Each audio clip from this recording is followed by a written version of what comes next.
You ready? Yeah, I'm ready. Tim Rassi said, "It's nice to see that a veteran audio guy can still get excited about music." I mean, I think that was supposed to be a compliment, but did Tim just call you old? I mean, I don't know if I'm old or not. I feel like I've been doing this forever, but now I will get a bunch of comments saying, "Well, I've been doing it since before you were a tickle in your pappy's sack." So, it's like it's all relative. It is. But I appreciate that comment a lot because full disclosure, it's actually kind of difficult for me nowadays to get excited. So it was quite the feeling for me to kind of have to get over too and try and, be a little bit more objective when evaluating the speaker, because like I say in the review, there were so many instances where I'm sitting there, I'm like, yes, serious audio phase, da da da da da. And then I realize that I'm in my chair and I'm just like this, and I'm like, damn it. Oh, I know. You gotta be serious. I know. I felt the same way when the speakers were installed. You and I talked about this after the guys left, and I was like, yeah, they encouraged me. One of them encouraged me to play some music. Yeah. And so I grabbed Andrew's phone and went to the Tidal app or whatever, which frankly I'm not very familiar with using. No, you don't play with it. I prefer Apple Music, but that's another story.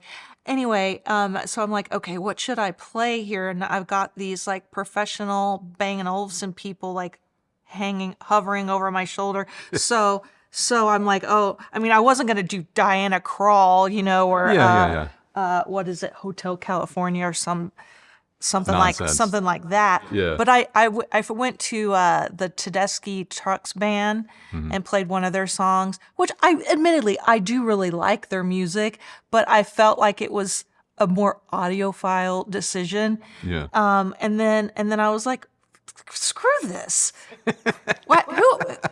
Who am I trying to impress? Yeah. And that's when I busted out the Beastie Boys, Yeah. Sabotage, and I'm like, and I just turned it way up.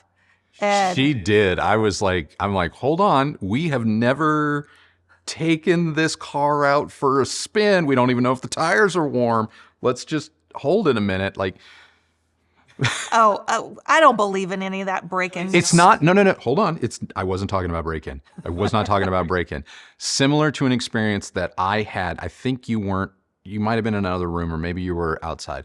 But similar to another experience that I had when we first got the SB17, I treated the SB17 like I do kind of any other subwoofer. And I just started to play some stuff through it to get to know it. And what I didn't realize was that, at 12 o'clock, at 10 o'clock on the volume in our room pressurized it so much that I literally was rattling things in adjacent rooms. And you got to be careful when that kind of thing happens. It's not, it's exciting at first, but then you're like, ooh, you're going to find out which parts of your house aren't built real fast. That's what I was concerned about. Had nothing to do with break-in. I know these pairs are broken in. Okay? Yeah, they Some are. of the panels, which you don't see on camera because this is a road-worn pair from Bang & Olufsen used for demos in special circumstances. Some of the panels were actually broke in. Like the wood panels, they clip on, but some of those clips had worn down or whatever. So I was using like command strips to hold the wood panels on there. B&O's going to love to hear this. Yeah, but, it is what it is. It is what it is. These are probably multi-year-old pairs. Oh, yeah. Somebody in the comments like, these were released 8 years ago or something. It's like 10 years ago. Yeah, well, your point. But getting back to the music when that I was playing when the installers were here, I just threw them up to Carl speed and just started tapping my foot because why else? What else are you supposed to do with a pair of $150,000 speakers? If I can't throw on my favorite music, sorry, Fishco, who commented $200,000 to enjoy Beastie Boys sounds reasonable. It is reasonable. I should be able to play whatever I want. We enjoyed the crap out of Busta Rhymes. What's your point? Oh, yeah. Yeah. In fact, I think is that the one I suggested? You wanted to test intelligibility. So you're like, what's that Busta Rhymes song? And I'm like, oh, it's actually a Chris Brown song, but Busta Rhymes is on it. Look at Me Now. And yeah, it was, you were like, oh my God, I can actually understand more, if not all, of what he's saying. And that just got added to the rotation. That's a song that I kind of forgot about. I was listening, you were on a walk, and I was listening to Break Your Neck by Busta Rhymes at like probably 95 to close to 100 dB peaks. Grinning like an idiot the whole time. I'm like, you got to be kidding me. These are so much fun. Oh, totally. I mean, for me, now that MCA has passed, I'll never be able to see Beastie Boys again as their true selves live. And so in that moment, it was almost like, and I can say this because I have seen them live multiple times. It almost was as if I was at a live performance. I thought that was awesome. But in all seriousness, there were really so many wonderful comments from people sharing their experience about hearing these speakers themselves, or maybe other B&O speakers, or, really just sharing their own personal memories of when whatever speaker made them really feel something. Yeah. And so for me, it was really great to read those comments. It gives me a little hope that we can cover products like this without everyone, immediately writing them off. Right. But to get to some of the viewer comments, Okay. I know you answered this one from Video Bandit online, but I really feel like their question deserves the spotlight here. They said, so while these speakers were sitting in your living room, how tempted were you to write a check for them? I mean, I wanted to write a check for them before they even arrived because, like I said, while the speaker itself is 10 years old, and I've been aware of it all 10 of those years, to have a flagship B&O product in my presence, not at a showroom or a trade show, but to literally get to live with it and get to know what that experience is like, I knew I wasn't going to likely want it to end. These speakers would have had to like rear up and punch me in the face while I was sleeping to probably get me to think twice about them. But all kidding aside, as much as I would love to be in a position to afford something like this, because I know anytime you talk about 150,000, 200,000, 300,000, whatever, you have to be aware that not everyone is in a place in life where they can afford something like this. And I'm one of them. I can't. The only way I'm buying this speaker for myself is if I can pay cash. Some people were saying, oh, take out a loan, do that. No, that is not smart. You shouldn't take out a loan for things. You shouldn't take out a loan. I mean, I get it. Some of you are like, well, but you're going to use it every day and you like it and this and that. And it's like, yeah, but it's not a necessity. As much as I like to think that my love of music and listening to music, it brings me a lot of joy, I do have to stop at the end of the day and I have to go, this is not a necessity. This is a luxury. And you shouldn't take out loans for luxury things. If you can afford them, like a good friend of mine once said, the only person who should be buying a Ferrari is the person who can crash it, get up and walk away from it and not make the call to the insurance company. That's the person who should be buying a Ferrari. If that doesn't sound like you, if you couldn't afford to eat 5, 10, 20, 30, 100, $1 million, you probably shouldn't put it on the line. And while I'm not saying there isn't a reality in my future, if I work hard enough and I save and I'm smart about my finances, where down the road in a couple of years or a decade from now, I could buy something like this with cash. But right now, like, even though I've had this experience and they're already packed up and they've already been sent back to B&O by the time you watch this, no, I wouldn't write that check or take a loan out. I think that's irresponsible. And I really worry. I do. I genuinely worry because I've been watching a lot of like finance, not TikTok, but finance YouTube. And I'm seeing all of the loans that people are taking, and they're not taking it for the things that you need. They're taking it for things that make you appear that you got it like that. And as someone who has been in that position, as someone who has made those absolutely horrible financial mistakes that has taken the better part of 15 years of their concerted effort to climb out of and get to zero balance, if anyone takes anything away from this video, I hope it's that you hear me when I say, as much as you may want the new thing, regardless if that new thing is $100 or $100,000, if you don't have it, do not go into debt to get it. Don't use Klarna. Don't use payday loans. Don't do it, because you'll probably never own that thing and you will forever rent it because of the interest. So.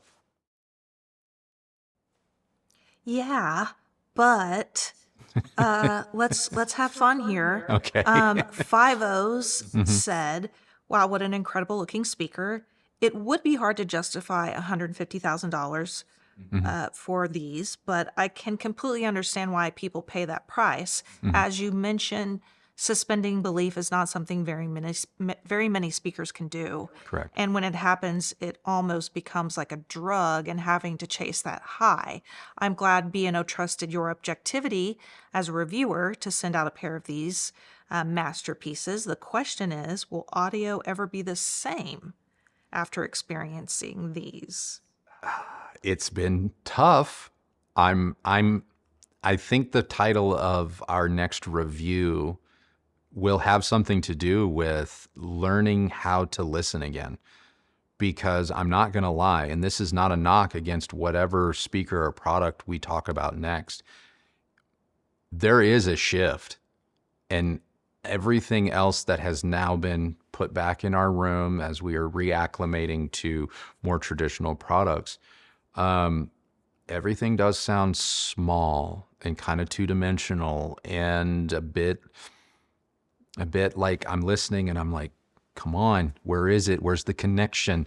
Like, I feel like I'm looking at a really big format print of my favorite painting, or I'm getting to listen to someone tell me about like my favorite whiskey or wine instead of getting to experience it firsthand. It all seems like a kind of a copy of a copy. And that, again, that's not a knock against anything, because I have a feeling you could have maybe given me a $20,000 pair of passive speakers to follow up the B&Os, and I would likely feel the same way. I likely would, because there is something different about an active speaker employing DSP, employing decades long worth of R&D, because this speaker was actually started, it came out 10 years ago for sale, but its development started in 2009. I mean, this thing's been in the oven a long time. I can only imagine how long it's, whatever comes after it, has already been in the works for equally as long.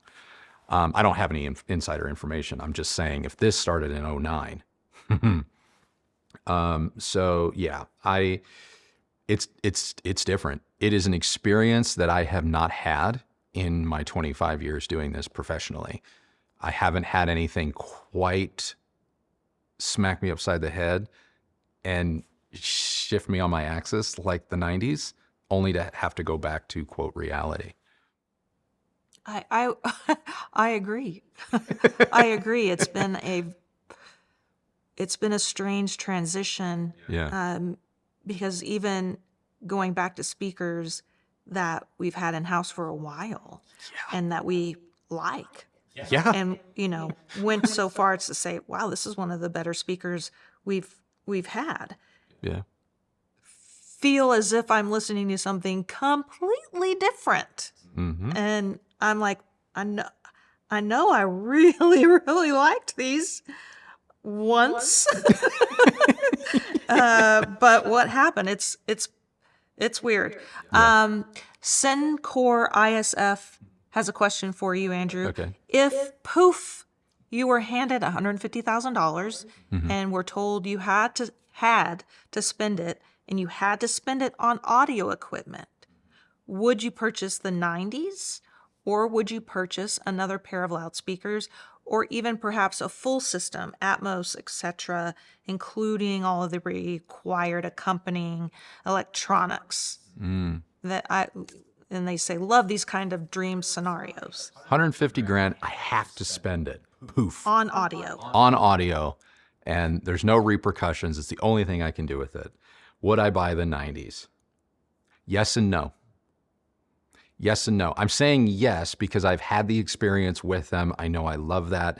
I love them, and I don't want to go without them. So yes. Why I'm saying no. I have not had the experience in my own space for any prolonged length of time with the Beolab 50s, which are the $50,000 smaller runner-up to the 90.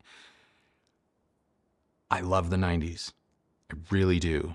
But I have a sinking suspicion that the 50s will get me close enough to all of the things that I loved about the 90s in a form factor that I do believe will suit this space just a little bit better while enabling me to have a little bit of leftover funds because I have to spend 150 grand. But you have to spend it on audio. And I have to spend it on here, audio. So what would you do? So I could afford to get 4 Beolab 50s for fronts and surrounds. I mean, maybe two a couple, pairs. 2 pairs, maybe a couple of 8s, or Bang & Olufsen's in-ceiling speakers for my Atmos in like a theater center, soundbar acting as a center channel.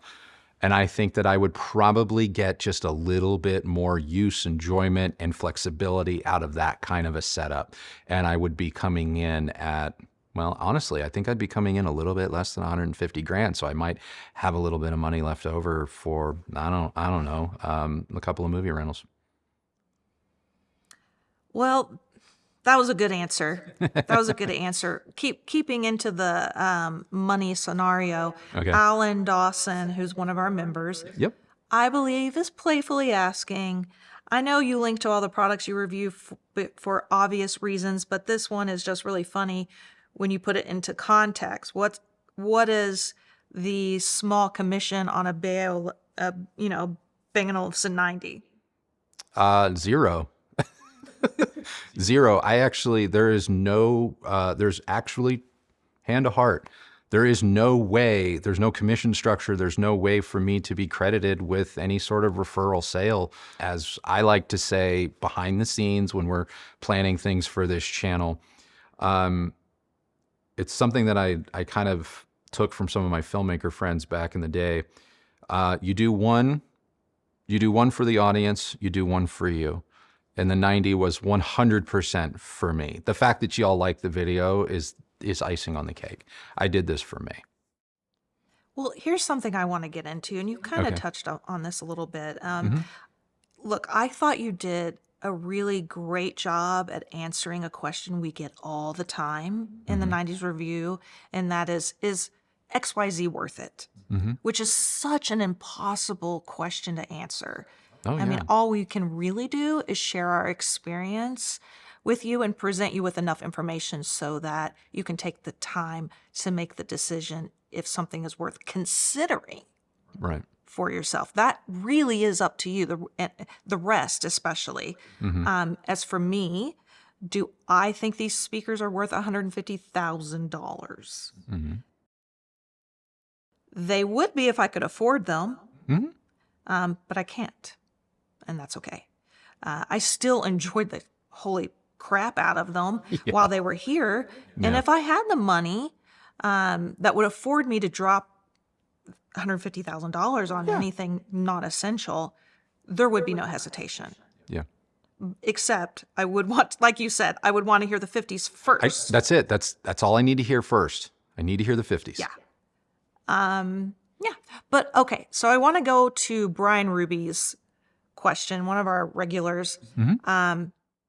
The what happens if I move question. Okay. So Brian says, what a fantastic opportunity and privilege. Very much so. To have these speakers, even for a short while. So given the price, weight, lack of mobility. My biggest concern would be the day I decided to move to a new home, or the day I wanted or maybe needed to sell these speakers. If you need assistance to set up these speakers, is there any assistance? Is there any Is assistance? there any assistance given for moving, selling these speakers? Right. And do these speakers keep their value? Okay. So Brian, I did reach out to Bang & Olufsen to try and get an answer. Unfortunately, I did not get that in time, but I think Andrew has, This actually came up. yeah. This actually came up during the installation. So I'm going to preface this with, this is anecdotal. This is not a guarantee. This is not maybe how every scenario is going to work, but it is an anecdotal situation that I have heard of, and I have heard from more than one dealer/installer. Okay. So with respect to after sales service, I would say that you're in really, really good hands. Obviously, any dealer, any company that when you're spending this kind of money, part of what you're buying at that level is the customer experience and service after the sale. And that's all baked into the price. When people are like, there's no way it's worth it. Never mind the fact that the parts cost of the drivers alone on this speaker are cresting about 10 grand at retail, never mind the amps and all that other stuff. But other things that are built into this cost is the ability to provide the customer with customer service after the fact. So anecdotally, I was told a story by a B&O dealer where they had sold a very nice family who had been repeat customers of theirs, a pair of, I think it was Beolab 50s. And shortly after, I don't know what shortly means. They use the term shortly. Shortly after installing these, setting them up for the customers, the husband, I believe, sadly, tragically passed away. And now the wife is either having to downsize, just make some changes, obviously. And the dealer that sold the speakers is now consigning those privately, quietly, not putting out any big ads or anything like that, but just going through their customer, say, Rolodex, if you will, to see if someone wants a gently used pair and stuff like that. And I've heard those stories from those types of stories from other B&O dealers. So, and I don't want to say that it's just relegated to B&O. I've heard similar stories from Wilson Audio dealers. I've heard similar stories from Meridian dealers. When you get up to these types of price points and echelons, I mean, there is a certain expectation of service. And customers spending this much money, they have a right to expect it. And so, yeah, I think that I don't know if it would always, given the scenario, I don't know if every scenario would necessarily be free or 100% included with purchase the way initial setup is. But I have a feeling, especially within the B&O community, reaching back out to the dealer that potentially sold you the product and saying, hey, my situations are changing. I might need to downsize, maybe go from 90s to 28s because I'm going into a smaller condo instead of my giant house. I am confident they will work with you. I really, really am. Well, okay, now I want to tackle Tech Samurai's comment. Okay. Tech says, I'm beginning to suspect that active speakers have advantages over passive speakers. Between these, the Klipsch 7s, the KEF LS60, and Formation Duo, it seems very hard to beat the sound with a conventional single amp and a couple of passive speakers. Why is that? And I probably should have you're just going to have to go up and put a trigger warning before this even begins because people are about to go through some things. Yeah, you're probably not going to like my answer. I know I wrote an answer. I'm going to do my best to repeat myself or summarize what I think I wrote earlier. To me, there is no comparison, and you shouldn't compare active and passive speakers.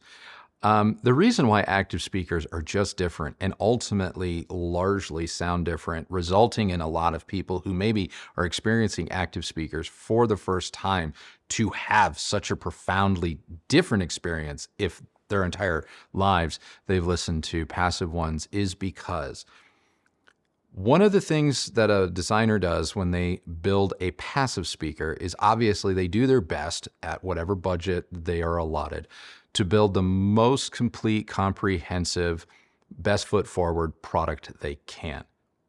But at the end of the day, they are also at the mercy of what the end user customer has going on in the rest of their system, their setup, their room, and just their general knowledge of how to do these things.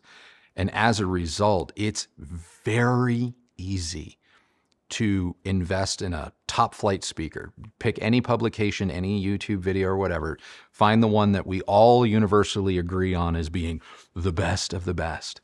It's very possible to take that same best of the best passive speaker and put it in a dozen different environments with a dozen different customers, and the experience will run the gamut from everyone is right, it is the best of the best, I believe everybody, to oh my God, everyone's a paid shill, this thing's garbage. And the reason for that is passive speakers have so many variables, from the amplifier to the preamp to, like I said, the setup in your room, just the customers, whatever.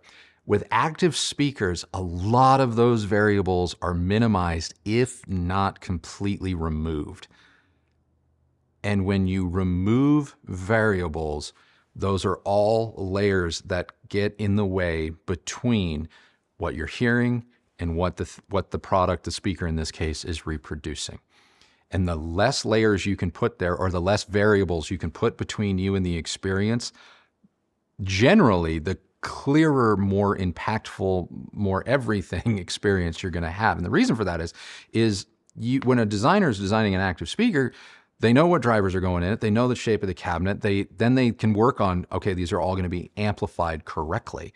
And every driver, in theory, and a lot of active speakers work this way, every driver is powered exactly the way it needs to or wants to be based on the manufactured specs. So there's nothing left to chance there. And then you can tack on things like active DSP and crossovers and room correction, and it starts to be something that passive speakers can't compete with. And while I know that audiophiles or people that are a little bit more traditional are going to say, yeah, but I don't want analog to be converted to digital. I don't want DSP. It ruins things. Not when done correctly. Not when done correctly. And the 90 is a beautiful example of that. The LS60, beautiful example of that. When done correctly, you can have your cake and eat it too. I think the real pushback to active speakers is not that they are better or worse. It's that it keeps traditionalists from being able to have all of the toys that a passive speaker kind of requires you to have to think about. With the 90s, you could buy the 90s and be done. Pick a TV that you want, use AirPlay if you have the core. Use AirPlay or an optical cable connection going out of your television into the 90s. You're done. That's the system. TV, apps built in, speakers, phone, app, done, out the door.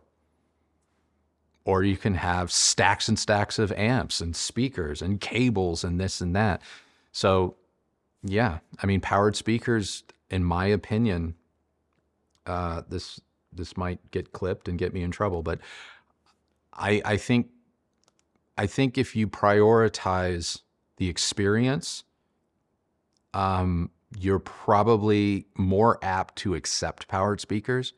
If you prioritize the collecting of gear, powered speakers like soundbars are the absolute devil. Okay, well, I'm having trouble figuring out how to transition into the next one, so I'm just going to go right into it. Just go into it. The question of power came up a few times. Okay. I think there might be some confusion about the 90s power ratings and how they impact the power needed to run them.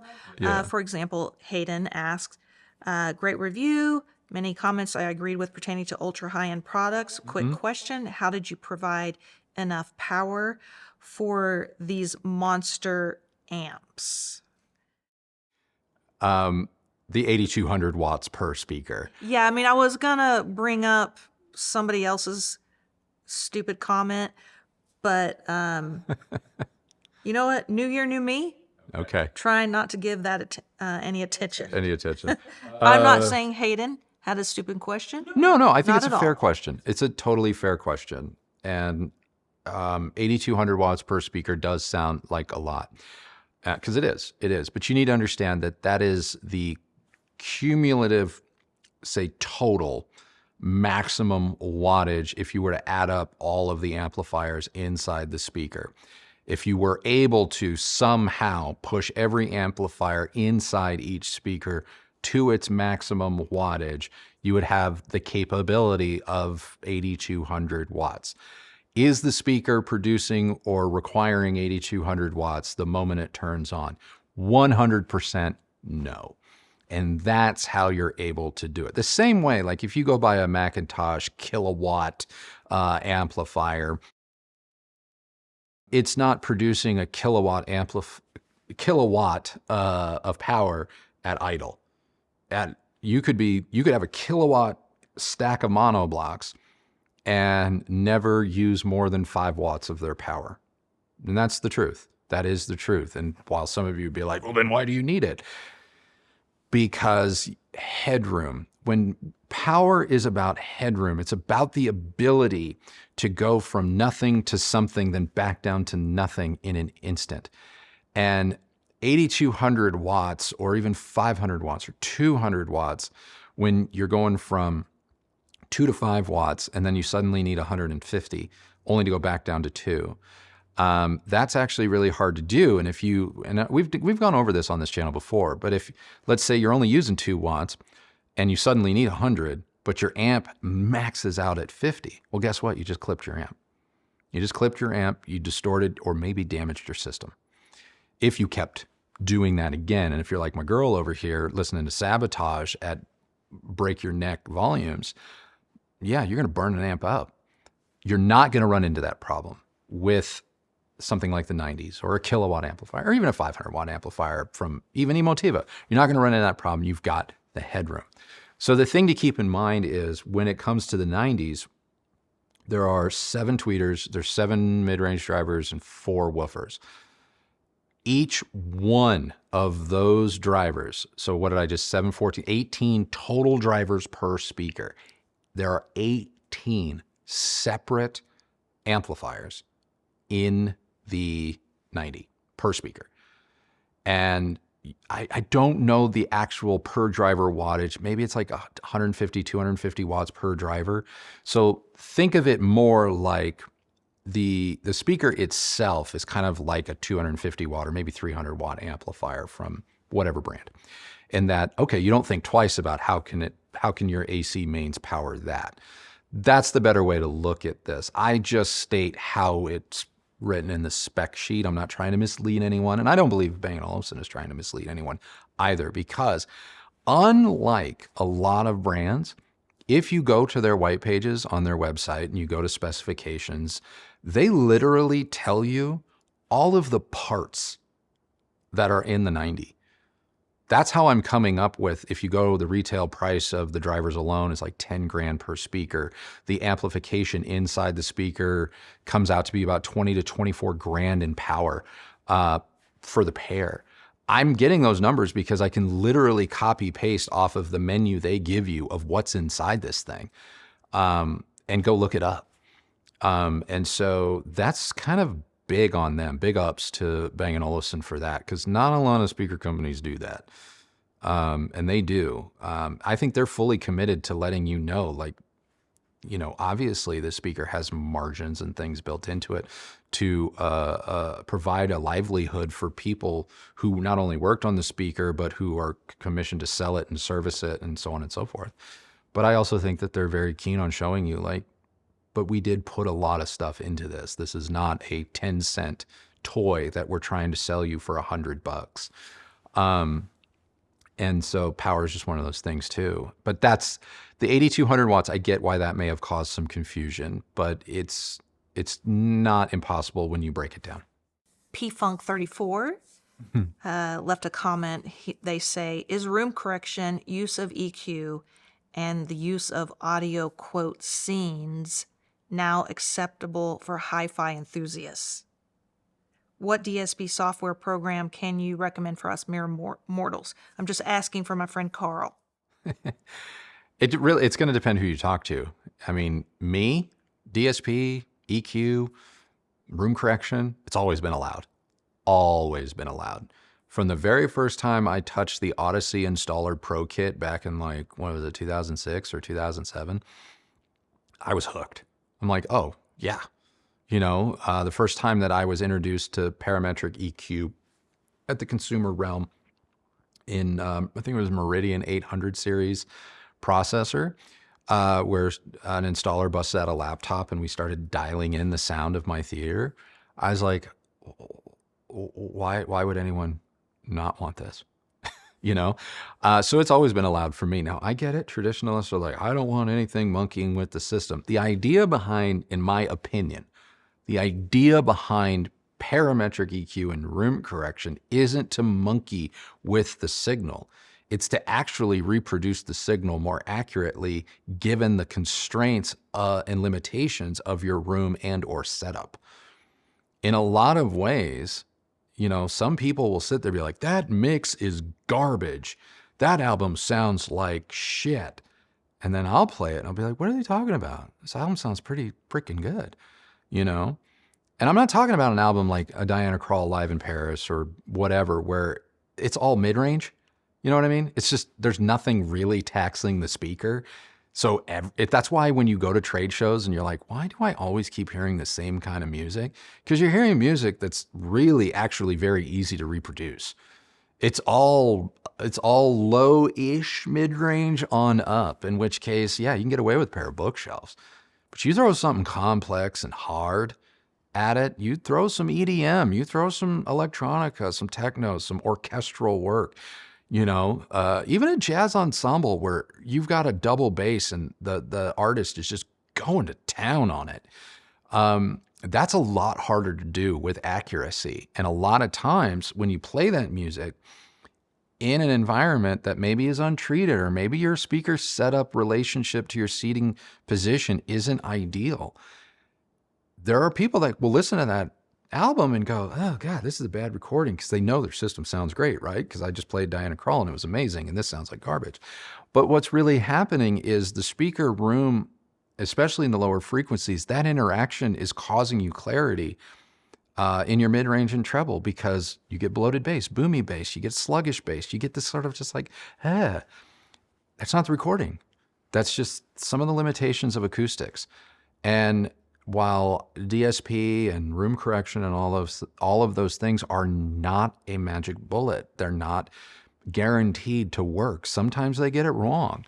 The idea behind them is to try and not change the sound of the recording, but try and get your speakers to behave in a more ideal fashion given the constraints of your setup or room. That's it. And I don't know why that would be a negative. And no, contrary to popular belief, throwing acoustic treatments up all over your room does not mean you're going to fix those problems either. Sometimes you need to do both. Now, I know EQ is also one of those things where it's like, well, I just like music to sound the way I want it to sound. I'm not talking to those people. And I don't think your question is about that. Because there are people that, it's not that they know better, it's just, this is the way I like stuff to sound. And they'll grab the bass sliders and they'll grab the treble sliders and they'll turn it into Batman. They'll give it ears. And that's fine. There's nothing wrong with that. But I don't think that EQ, DSP, tone controls, anything like that, I don't think that they're a four-letter word, and they shouldn't be. Well, speaking of orchestral music, Pearlman 7376 wanted to know if you listened to any large orchestral pieces. And they went on to say, once again, thank you for posting inexpensive and expensive gear and adding a philosophical aspect in which inclusiveness and peace are the message. I thought that was so nice. That was a very, very nice comment. Yes, we did. I did listen to some orchestral work. Admittedly, orchestral works are not my favorite thing to listen to, but I do make it a point to try and listen to a few things here and there. It's usually film scores, if I'm being completely honest. Like, I listened to the Gladiator soundtrack because we watched Gladiator 2, which absolutely sucked. But I noticed, Ridley went back to Lisa Gerrard, and it took me back to 1998, 99, whenever Gladiator 1 came out. So I was playing Lisa Gerrard albums, and more importantly, the Gladiator 1 soundtrack. Just trip down memory lane. That took me on a Hans Zimmer quest. I played the Dune soundtrack, Welcome to Arrakis, I believe. It's track 1. There was a Superman track in there, also Hans Zimmer. Because the guy likes his blah. And when that happens, I just want to see what the speaker does with it, for the same reasons that I like I said earlier, I picked Busta Rhymes' Break Your Neck. I know what that song sounds like, in a car. I know what that sounds like through, just kind of fun party speakers, or at a DJ or at a club. Like, I know what that song sounds like, but like how tight, how fast is that bass line? Oh, it was so on point. Oh, you're thinking of the Chris Brown song. See, Break Your Neck, there's that, I don't want to get a copyright strike, but there is a bass line in there before his lyrics first kick in, where it's like, I mean, it is fast. And through lesser speakers, it's more of a, whereas with the 90s, man, I'm like, that's crispy.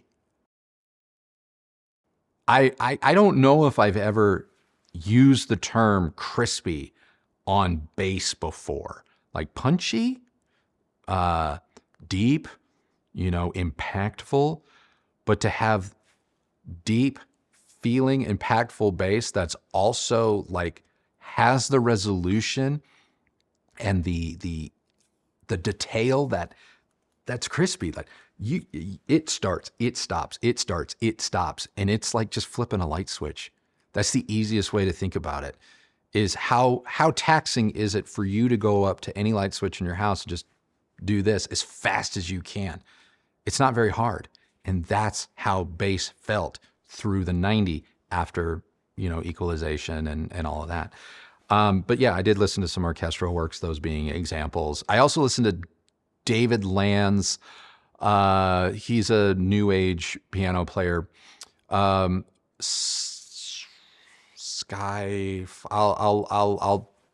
show it to you on the screen right here. It's an older album, and I listened to it. It's kind of in the Yanni genre, but I listen to it all the time because I used to know how to play that entire album from start to finish back when I routinely and actively played the piano. So I'm very familiar with that album. I memorized that album when I was like 13 years old, and I've played it on probably 24 different types of pianos in equally as number of spaces. So that's always been a little bit of a kind of quiet reference of mine. Robert Greene, their question is 150 to 300 hertz is depressed by about 3 dB compared to what it ought to be. For the money, this is not really acceptable, assuming that the measurements are done in a way that means anything for real. Okay. It could have everything to do with the placement in my room. Moving them an inch left or right may have fixed that. You were seeing the results of the speaker post initial installation and running the initial room correction that the speakers ask you to do. So their quote stock configuration is what I showed you. My PEQ fixes, tweaks, adjustments, and I think I said I created like 6 different profiles. I never saw that in any of my custom curves. So do with that information what you want. I was trying to show you the measurements of the speaker as if you were to just set it down, do the bare minimum in a space, and what you could reasonably expect. The fact that it can be made even better than that is icing on the cake when you consider the fact that just out of the crate, if you will, it already performed better than 90+% of the speakers we have ever had in this house. Full Dive VR wants to know, why are they the best? You did not even describe the sound for anything. Music, movie, TV, etc. What does it do better than others at the price range? Okay. I mean, I thought I did. I mean, I know I didn't have a chapter where it's like, now we got to talk about the treble. Now we got to talk about the mid-range. The reason this review was not structured that way is because nothing stood out to me as something that I needed to break down into, quote, chapters or segments. When a speaker is this complete, when it has everything it needs to do everything you need it to do at the highest of levels, and it does so without really even seeming like it's trying, I don't know how else to describe that. Other than to say, to give you a sneak preview without naming names, the speaker I'm finishing up an evaluation of, the review will be out in about 2 weeks or so. It's a great speaker. It's a phenomenal speaker. And before the 90s showed up, like KRISTI alluded to earlier in this video, it was one of our favorite stand-mounted speakers we thought we had gotten in all of 2024. We've had it for several months. And now having it out, having to remove it, bring the 90s in, live with the 90s for a month, and then go back to wrap up my thoughts on this other speaker, I've now been made aware of, like, oh wow, it seems to be struggling, when before I wouldn't have said that. It has power demands that before I wouldn't have said it was quite as hefty as it really is. And this is a speaker that's been reviewed quite a bit, and I'll get into it in that review, but it doesn't take anything away from that speaker. It's still a really good speaker. When you see the measurements, a lot of you that live and die by measurements or have watched other channels or read other articles about this speaker, you know that it measures very well. And there's nothing I can say or do that takes away from that, and I won't. But is it the best of the best with a cherry on top? No, it's not. It requires a lot of work, I think, even to unlock its fullest potential. And one of the things that I'm struggling with in my head is, have people that have sung this product's praises. I'm not trying to discount anyone's review or nothing like that, but I wonder, have people really experienced the speaker at its fullest potential? Because for me, in order to meet all of the speaker's power demands, it took a Macintosh MC312. And for a $4,000-ish two-way stand mount speaker, that's quite a load. That's quite an investment. Can it be seen as maybe one of the best in its class, this $4,000 monitor? I'm sure some people, sure. But the 90s do things that even a pair of $50,000 B&W 800 signatures, which you guys know I love, powered by Macintosh gear throughout, with arguably one of everyone's favorite darling DACs and streamers attached to it, with only high-res music being pumped into it. It can't do what the 90s do. It can't. Period. Full stop. It can't. Well, you kind of just answered my next viewer question more and wanted to know, can it really be better than a pair of B&W 801D4 signatures? Yes, it can, and it is. Nothing against the signatures. They're freaking great. And if someone wants to loan me another, that system that we reviewed was like 78 to 80 grand. Someone wants to give me another magical 80 grand that I have to spend on audio, that would also be in the running for sure. But I'm serious when I say, as good as something like the 800 signatures are, when driven correctly, when doing all of the little tricklets and getting the room just right, as good as they are, and they are phenomenal, there is another gear. there's more power in the engine, and the proof is the Beolab 90. It's just different, and it's just better. But it's gonna, again, it comes down to what kind of listener do you want to be, and what kind of audiophile are you?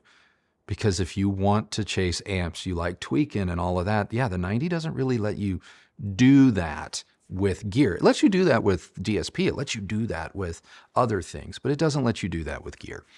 And if you are honest with yourself and you realize that collecting the gear is what excites you, don't get the 90s. Go crazy on a pair of 800 signatures. Go crazy on a pair of La Scalas with a couple of subs. You know, go to town. You do you. But why is the 90 the best? Because it delivers any genre of music at the highest level I have ever heard. And I've heard $1 million systems. I have been in perfectly treated rooms. Rooms that are rooms within rooms with suspended, you know, just the most acoustically spared no expense rooms with $1 million speakers, with millions of dollars of electronics, with turntables that cost more than my first condo. Turntables. Cartridges that cost as much as my first car. They can't do what the 90 did. And they didn't do what the 90 did. That's what makes it the best. Michaelada, how would you compare this to full surround for movies? Well, admittedly, as great as the dispersion of the 90s are in wider omni mode, they are not true surround speakers. So if you want absolute 360-degree immersion, you're going to need more than the 90s, which I say in the review. I was totally happy, though, with just the 90s watching movies. We watched Gladiator 2 with just the 90s. And as awful as I thought that movie was, it sounded great. You know, it was impactful.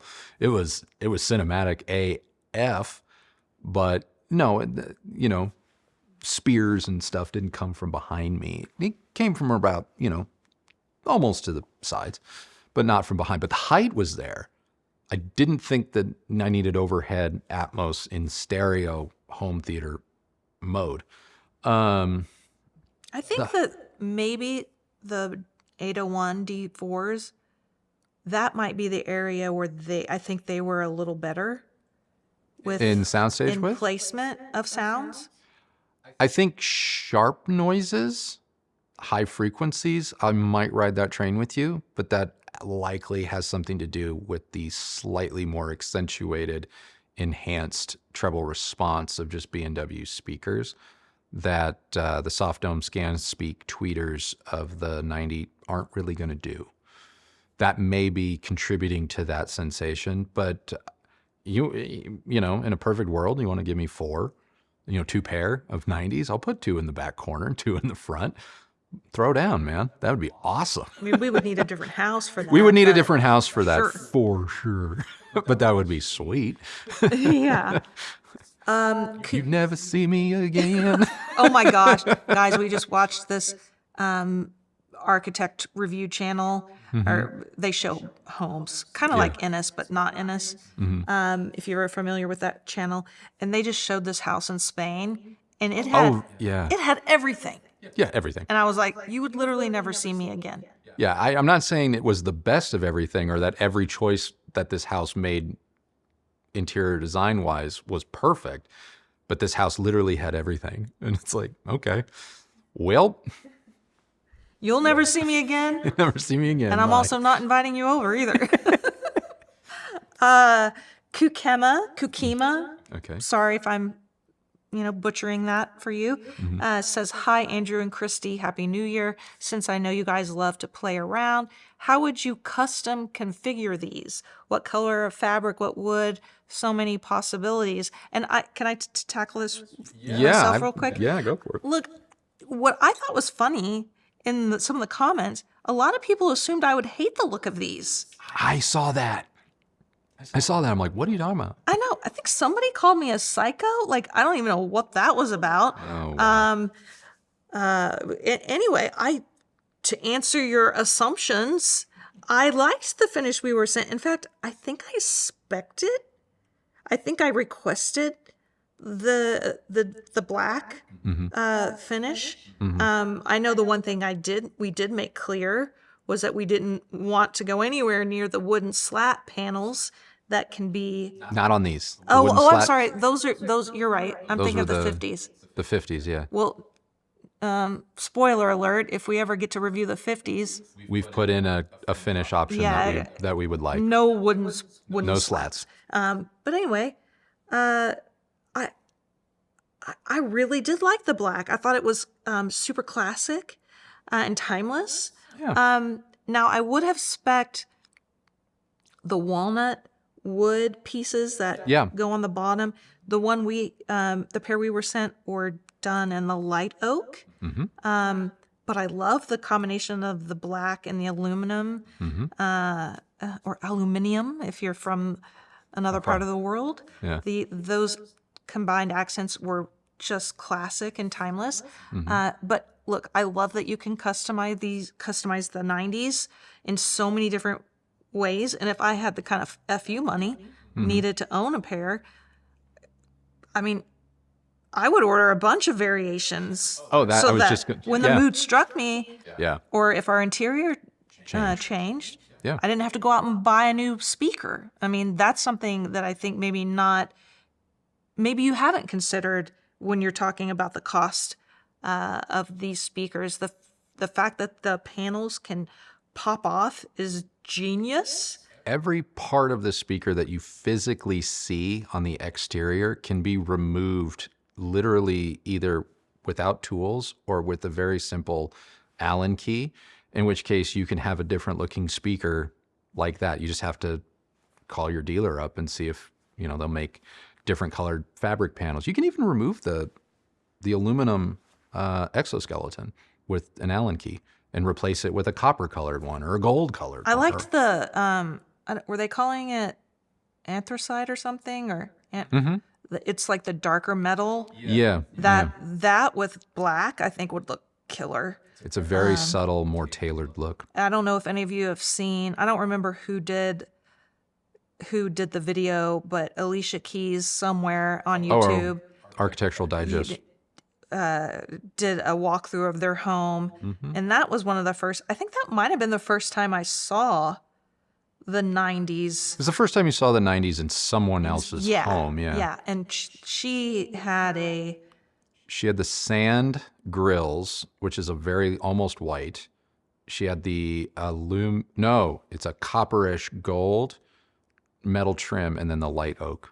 and it looked really pretty. It's very in classy. her particular room. Now, again, if we're talking about having FU money here, I know that the installation dealer team that brought the 90s to us said that they could do bespoke finishes.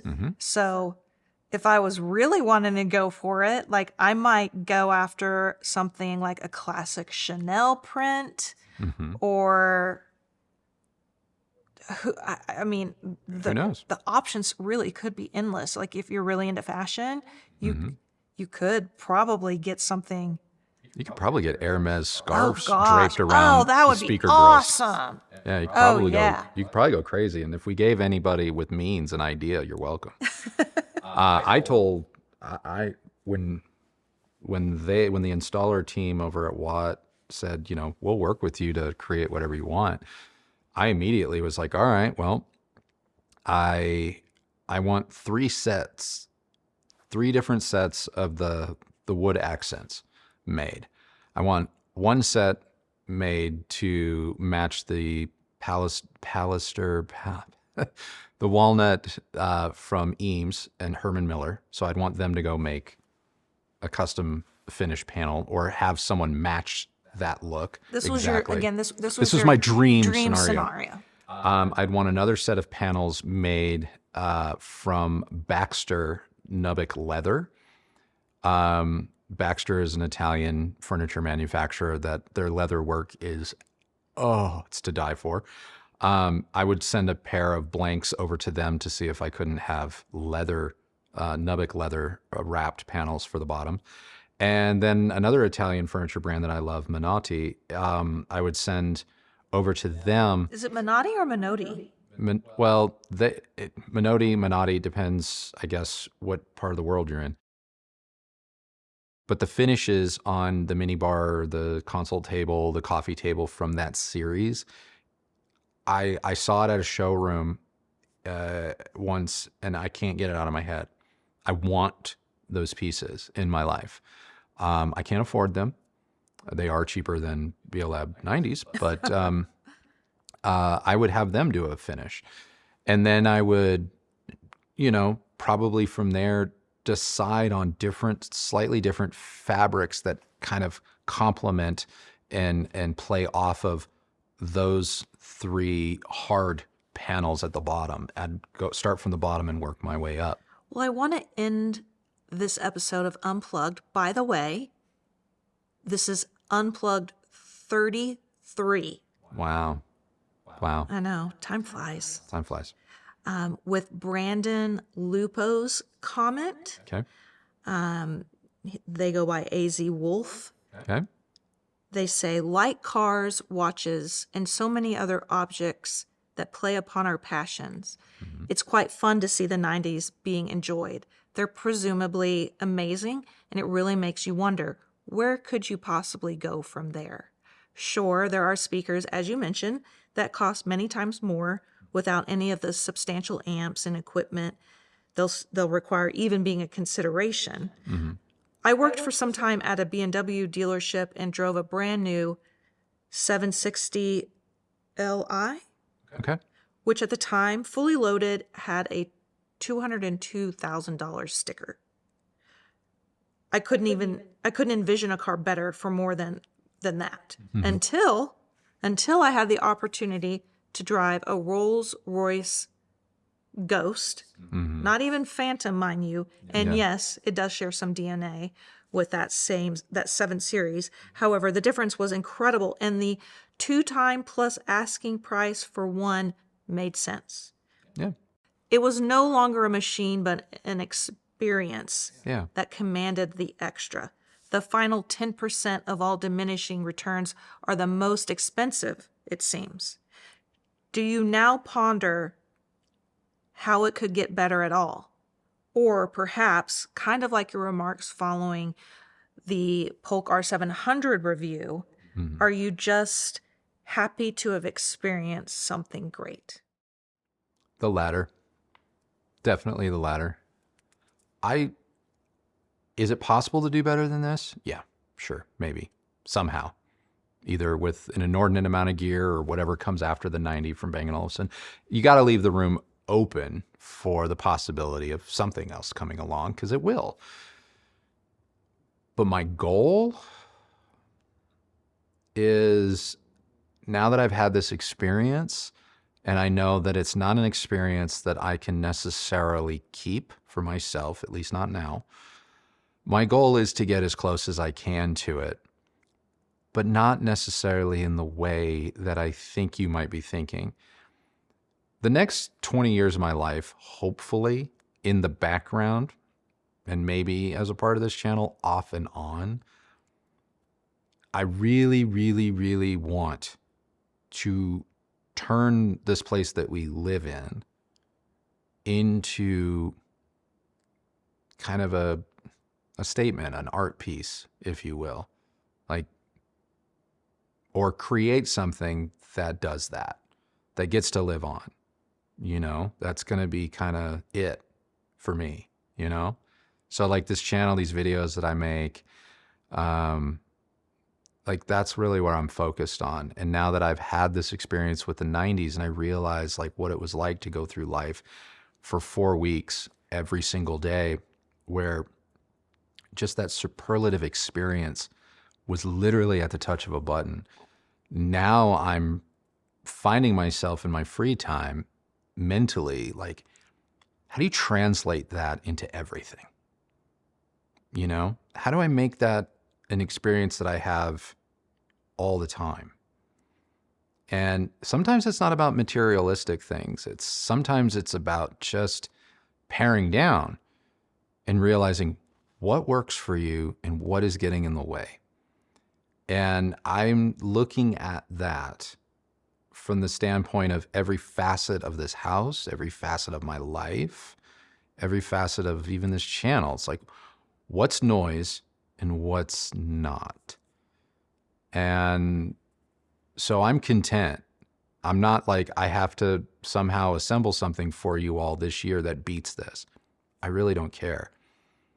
But I would like to say that over the course of the next couple of years, I would like to say that I assemble something that replicates the ease with which I was able to relax and unwind, because the stress of, is this the right thing? Is this, am I getting everything that when that is off your shoulders, I hate to say it, but that's freedom. You know, that's freedom. And you don't have to spend 150 grand to get it. I know you don't. But now I have kind of a benchmark. And so within my means, how do I translate that to like every facet of what interests me, down to the most minute detail? That is now kind of like what is exciting to me. And hopefully, especially this coming Sunday's video, you'll start to see like how, yeah, maybe it's not too difficult to bring some of this joy back into your own lives in ways that maybe you didn't think of, or ways that, you know, just changing up a room can make you feel, or give you options that you didn't know you had. And that brings a new level of enjoyment and, you know, Rolls Royce to you, even if you don't have Rolls Royce money, you know? So that's what's intriguing to me now. I love that answer. Hopefully it doesn't get cut for time. No, it's not. No, it won't. And I thought Brandon's comment was Perfect. it was, well, obviously it was a really great comment. Yeah. But it really gives you a different way to like look at things. And I feel like Brandon really did sort of understand the video you put out about the 90s. And that's, at the end of the day, that's what you hope. You hope that your experience, how something makes you feel, how something works within your life, translates to the viewer watching. Yeah. You know, sometimes it can't always be about the measurements, or, you know, how the treble sounded here or there. I mean, it's when something allows you to not pick apart every little aspect of what they're doing. Yeah. That's when, in my opinion anyway, when you know you've kind of won and you've kind of hit the jackpot. Yeah. With a product. And it doesn't even have to be a speaker. You know, when you find that thing that just makes you breathe a sigh of relief. Yeah. Oh, I don't know if you can put a price on that. Yeah, and it's true. And it's going to be different, just like we said about the cost of things at the start of this video or in the review. It's going to be different for everybody. It really, really is. And it's important to understand that it is different for everybody. And so for somebody else, it's once a quarter, or every 6 months, or at least once a year. It's eating just ridiculously fine food, you know, or it's someone that values watches or a nice Rolls Royce or whatever. So long as your passion isn't hurting anybody, including yourself, in your chase of it, do you. You do you. You do you. Just, that's it.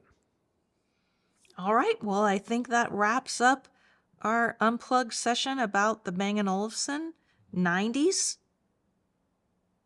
What do you think? Everyone knows what I think.